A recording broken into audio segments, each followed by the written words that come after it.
Hello everyone, I am Abhishek Jaiswal along with my group mates that is Surat Darwadkar, Ganesh Mashekar, Vaishak Nair and Ronson Rodriguez are going to do the presentation on the topic monorails. Here are the contents of the monorail which we are going to discuss, that is introduction, construction and demand, advantage, disadvantage, working principle, type of monorails and monorail versus metro rails. First, we will see the introduction of the monorail. A monorail is a rail-based transportation system in which the track consists of a single rail, typically elevated and with the train suspended from it. The term is also used variously to describe the beam of the system or the vehicle traveling on such a beam or track. The term originates from joining mono one and rail. Here are the images of the monorail which you can see. Here is the another image. Next we will talk about the construction. We have taken the example of the Mumbai monorail construction. The construction of the Mumbai monorail started in January 2009 along the Chembur-Wadala Jacob Circle route and was scheduled to be completed in April 2011. Due to delays, the deadline of operation of the first phase of the line between Chembur and Wadala was postponed to August 2012. The second portion from Jacob Circle to Wadala has been expected to be ready by December 2013. The monorail had its test run on 18 February 2012 and its yard in Wadala to a station at Bhakti Park, a distance of around a kilometer. The MMRDA invited proposal from agency for securing, maintaining and leasing a bulk commercial advertisement right to display advertisements. The monorail car for this service will be built in Malaysia by SCOMI engineers. Next, here are the images of construction of the monorails. Like this, the construction of the monorail is done. Demand for monorails in Mumbai, the business capital of India. Mumbai is one of the most populated cities in the world. It is one of the largest cities of India in terms of population, business, and trade activities. To meet the fast growing residential and commercial demand, busy system and local network cannot meet the future demands. Environmental deterioration due to growth in traffic. Advantages of monorails. Monorails can be built faster with less cost. Reduced noise. Ideal mode of transportation for population less than 3 lakh. Environmental friendly. Uses no carbon derived fuels. No risk of vehicles getting stuck in crossing. Practically silent while traveling. Contributes greener environment. Disadvantages of monorails. To replace a section of track, the entire system need to be shuttered down. Cannot run without electricity. In an emergency, immediate exit is not possible. The biggest disadvantage cited is the case of monorails is its limited passenger capacity. Working principle of monorail. Monorail works under the principle of magnetic levitation. Magnetic levitation is nothing but an object is suspended with no supports other than magnetic fields. This system is highly stable and allows rapid deceleration from great speed. It requires electromagnetic current to generate magnetic field. Thus, magnetic field is generated as electrical current flows through a wire. An alternating current is ran through electromagnetic coil. An electromagnetic coil is an electrical conductor such as wire in the shape of coil, spiral, etc. This creates a magnetic field that attracts and repels the superconducting magnets on the train and propels the train forward. Reversing the direction of alternating current is also known as plugging. In this method, the terminals are reversed so that motor tends to run in opposite direction, and this therefore gives greater braking torque. Intensity of alternate current varies, which results in changes of speed. At high speeds, the magnetic trains are stable over the track and are not in physical contact with it. Maglev trains use magnet to levitate and propel the train forward. Since there is no friction, these trains can reach high speeds. Therefore, it is safe and efficient way to travel. Further, my groupmate Ganesh will take over. Hello my dear friends. So starting with monorails are classified into two, straddle type and suspended type monorail system. Since the straddle type travel by straddling the track, its center of gravity is situated above the track.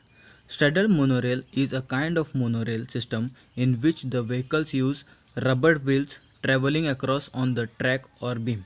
It is also suitable for mountain city, coastal city, urban and complex terrain, and road city. It is a good choice for low economic growth and revenue region to develop urban rail transit. The suspended type, on the other hand, is comfort suspending from the track with its center of gravity under the track.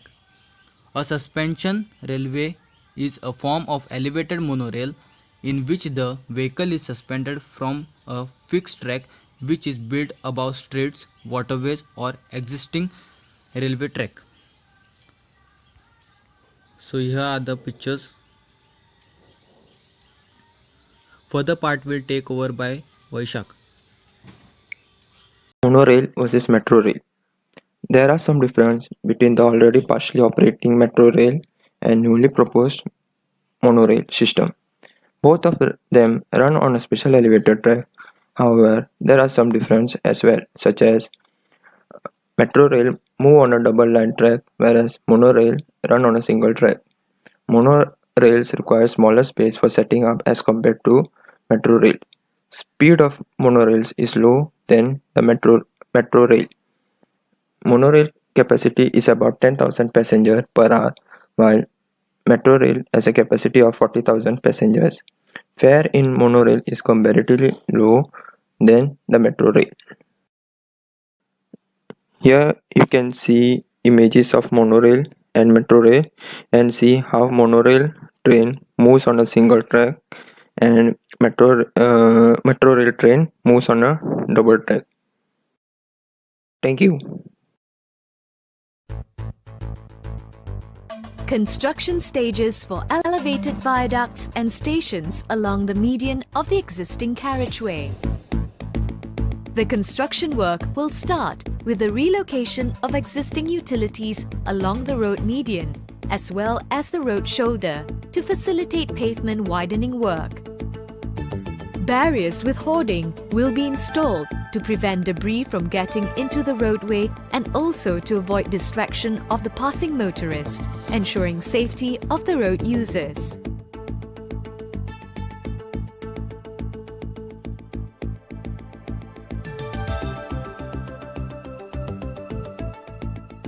To minimize disruption and inconvenience to the road user, a comprehensive traffic management scheme will be implemented in each work zone.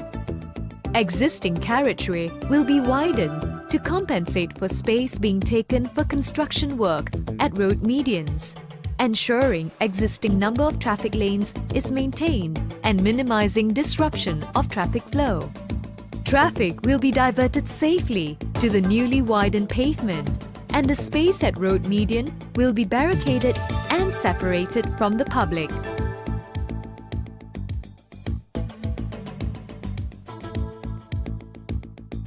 The construction of viaduct and station structures will begin with the commencement of foundation structures.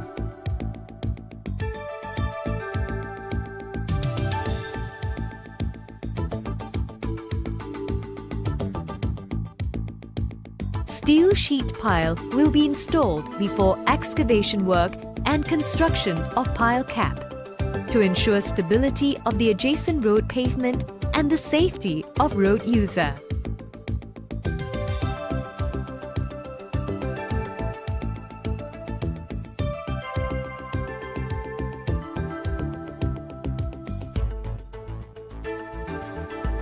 Advanced climbing system formwork will be used for the construction of piers. This will shorten construction time, minimize disruption and inconvenience to the road user. Once the pier construction is completed, the area will be cleaned and cleared of construction debris and reinstated for traffic use. The station concourse will be supported by precast crosshead, launched and installed in position by cranes, delivered to site from designated casting yard off-site. The project is using as much as applicable precast method of construction to shorten the construction time and minimizing inconvenience to the public. For crosshead launching, additional traffic lanes need to be closed for bigger workspace required for the cranes and trailers. This will be accomplished during night work when additional traffic lanes can be closed with minimum disruption to road users. The viaducts are built with precast segmental box girder, delivered to site by trailer and launched in position by an overhead launcher during night work when additional lanes closing possible. Roads adjacent to work zones will be well lit to provide clear guides and directions for motorists passing through the work zones. The station concourse is built with precast beam supported by crosshead. Precast beams delivered to site by trailers from designated casting yard are launched onto the supporting crosshead by cranes.